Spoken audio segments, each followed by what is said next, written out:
Kembali lagi dengan saya, si pembawa cerita malam. Kali ini saya akan menceritakan kisah salah satu sekolah yang ada di Jakarta. Tepatnya tahun 2007, bulan Juli, mereka mengadakan acara camping ceria dan wisata ke Kawah Ratu. Yang awalnya berencana untuk senang-senang, hingga akhirnya memakan korban. Panggil saja Bang Jack. Ia adalah salah satu mentor dalam acara tersebut. Sebelum para murid berangkat, Bang Jack bersama 5 mentor lainnya melakukan survei terlebih dahulu ke lokasi itu. Pada saat sampai di pos Cidahu atau Javanaspa, Bang Jack tidak melihat sama sekali orang di pos tersebut. Mungkin karena cuaca hujan atau kabut juga. Akhirnya Bang Jack langsung melanjutkan perjalanan menuju ke tempat camp untuk segera mendirikan tenda dan beristirahat. Setelah itu, Bang Jack bersama teman-temannya makan-makan, hingga akhirnya mereka ketiduran. Bang Jack kebangun sekitar jam 1 malam, karena mendengar suara Mbak Kun-kun yang terus-menerus tertawa, hingga membuat teman-temannya pun terbangun juga oleh suara itu. Setelah 15 menit kemudian, akhirnya suara itu pun menghilang. Pagi hari pun tiba, peserta pun berangkat dari Jakarta menuju Sukabumi. Pada saat di jalan tol, mobil peserta selalu diikuti oleh mobil ambulans. Mereka bingung, kenapa mobil ambulans itu selalu mengikuti mobil mereka. Para peserta pun sampai di kawasan Cidahu itu tepatnya jam 4 sore. Peserta pun dipersilakan untuk beristirahat terlebih dahulu di tendanya masing-masing.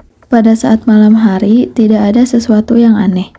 Mentor, panitia, dan peserta pun menikmati waktu malamnya dengan bahagia. Ada yang bermain games, ngobrol santai, dan ketawa-ketawa. Hingga akhirnya pukul 10 malam, peserta pun dipersilakan untuk tidur. Keesokan harinya, mereka mulai trekking jam 9 pagi. Bang Jack dan salah satu mentor, panggil saja dia Al, melakukan trekking duluan untuk mengecek kondisi jalur yang akan dilalui.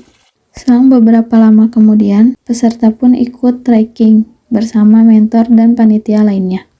Sementara itu, Bang Jack bersama Al menunggu di salah satu warung di pertigaan antara ke Kawah Ratu dan ke Puncak Manik Salak 1. Panggil saja warung itu warung Mang Jaja.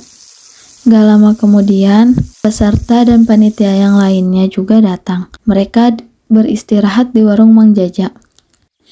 Sambil beristirahat, panitia dan mentor-mentor mengecek satu persatu anggota dan bertanya mau lanjut atau tidak, karena kondisinya itu gerimis dan kabut. Dan peserta pun bilang serentak pada lanjut. Kemudian Bang Jack selalu mengingatkan untuk menjaga sikap dan perilaku. Setelah beristirahat 20 menit dan peserta aman semua, mereka mulai jalan pelan-pelan lagi. Pada saat sampai di bibir kawah, Bang Jack bersama 6 orang temannya untuk mengecek kondisi kawah di bawah. Mereka di bawah cukup lama, sekitar 20 menitan. Dan akhirnya mereka kembali ke atas untuk mengarahkan anggotanya untuk turun ke Kawah Ratu pelan-pelan dan mengingatkan waktunya hanya 15 menit dan langsung naik lagi ke atas. Anak-anak pun dengan penuh semangat turun berbaris satu-satu ke Kawah Ratu. Tidak lama kemudian, Bang Jack mendengar teriakan yang sangat keras di bawah dan langsung turun ke bawah. Pada saat sampai di bawah, Bang Jack melihat tubuh-tubuh yang bergelimpangan. Ada yang tidur, ada yang duduk, ada yang sebagian badannya masuk ke air, dan yang lainnya. Gak lama kemudian Al datang untuk menyelamatkan orang-orang yang pingsan. Bang Jack menolong salah satu orang yang pingsan dengan napas buatan. Gak lama kemudian Ahmad lari ke tempat sumber utama orang yang banyak berjatuhan di situ. Bang Jack teriak agar Ahmad tidak ke sana, tetapi Ahmad tidak mendengar. Ahmad pun ke sana dan akhirnya ikutan pingsan juga. Setelah beberapa lama kemudian ada yang sadar, dan anak-anak yang selamat pun langsung dibawa turun sambil mencari bantuan. Bang Jack dan sebagian mentor lainnya mengangkat korban dari bawah ke atas. Mereka melakukan berbagai upaya pertolongan pertama kepada korban sambil menunggu bantuan dari bawah. Ada 4 orang yang sadar dengan keadaan yang sangat memprihatinkan dan mengeluarkan napas bau belerang. Sekitar jam 1 siang, ada teman-teman pendaki baik dari IPB berinisiatif untuk membantu membawa sebagian korban, yaitu 3 orang, dengan tandu darurat seadanya. Mereka itu membawa Nafi, Andi, dan Jun. Dan Bang Jack pun ikut bersama anak-anak dari IPB ke bawah untuk mengecek sudah sampai mana bantuan yang datang. Sisa 4 orang yang diam di atas kawah sambil menunggu bantuan dari bawah datang. Gak lama kemudian bantuan dari bawah datang dan langsung mengecek satu persatu korban. Pada saat mengecek Anti, ternyata Anti sudah tidak bernyawa. Mereka kaget dengan hal itu. Mereka tidak percaya bahwa Anti itu sudah tidak bernyawa. Mereka langsung membawa korban dan Anti ke bawah. Pada saat sampai di warung Mang Jaja, kelompok terakhir itu bertemu dengan Bang Jack, anak IPB, Nafi, Andi, dan Jun, dan beberapa mentor lainnya. Dan langsung melanjutkan perjalanan ke bawah agar segera bisa dibawa ke rumah sakit. Sementara itu, di warung Mang Jaja, mereka melakukan segala cara agar Nafi, Andi, dan Jun tetap hidup sambil menunggu bantuan dari bawah karena kondisi Jun saat itu sangat memprihatinkan.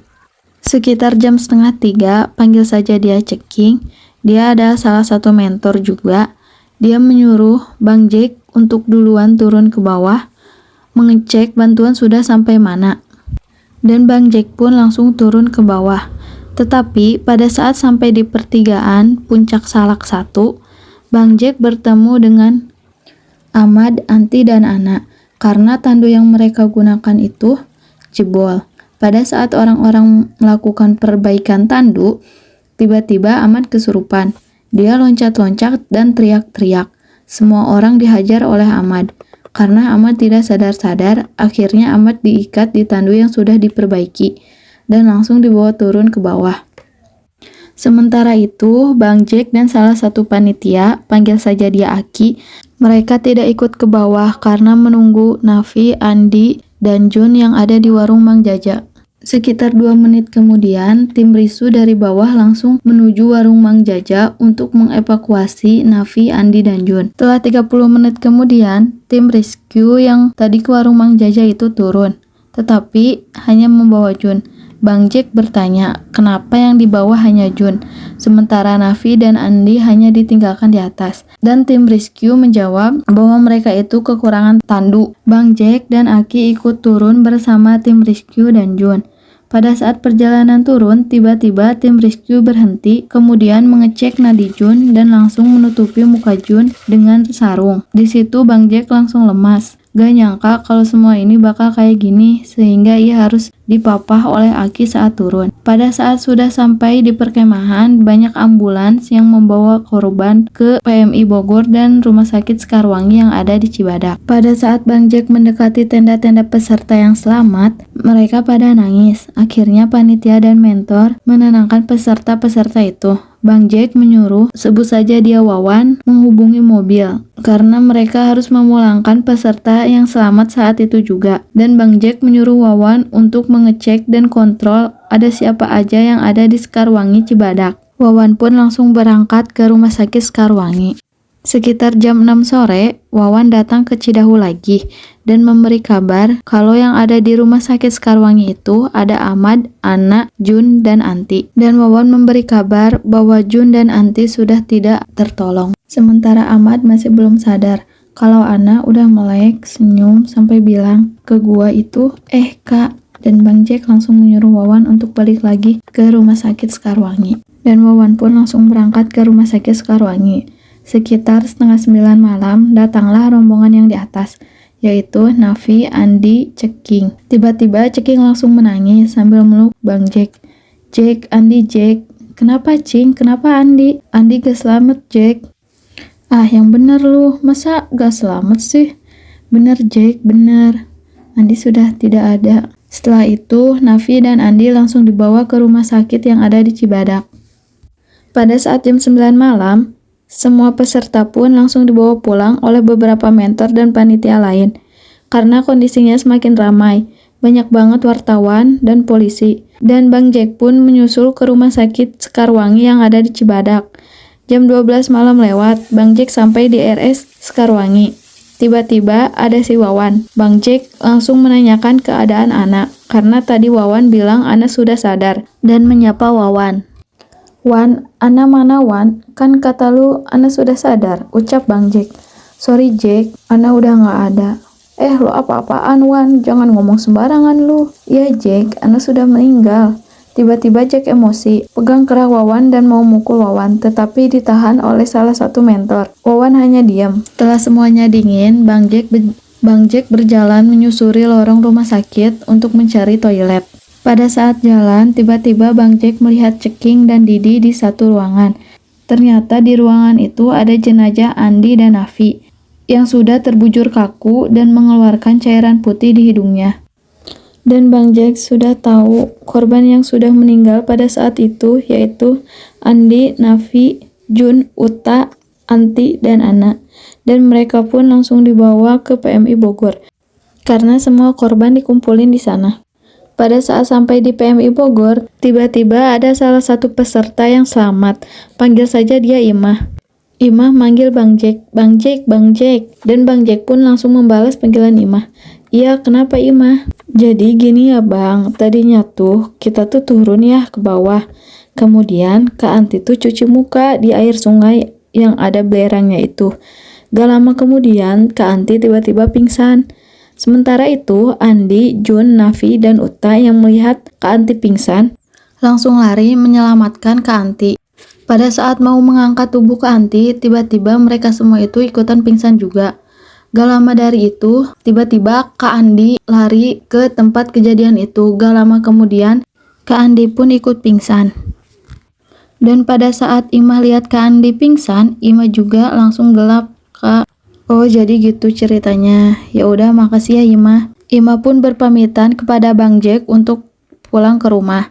Dan Bang Jack pun langsung pergi ke ruangan-ruangan yang ada korban. Pada saat melihat Jun, Anti, Ana, Andi, Uta, dan Nafi yang sudah terbujur kaku, Bang Jack masih gak nyangka atas kejadian itu yang merenggut nyawa mereka. Kenapa enggak Bang Jack saja yang ada di posisi mereka? Kenapa mereka harus pergi secepat itu? Setelah melihat jenazah Jun, Anti, Ana, Andi, Uta, dan Nafi, Bang Jack dan Ceking pun langsung menengok ke ruangan Ahmad. Dan Bang Jack langsung nangis kepada Ahmad. "Mad, anak-anak Mad, anak-anak 6 orang wafat." Dan setelah Bang Jack mengucapkan itu, Ahmad pun langsung mengeluarkan air mata. Ahmad pada saat itu tidak bisa bergerak sama sekali. Ia hanya berkedip, tidak bisa berbicara karena racun yang ada di tubuhnya yang merenggut semuanya. Ahmad bisa kembali normal setelah 1 bulan kemudian.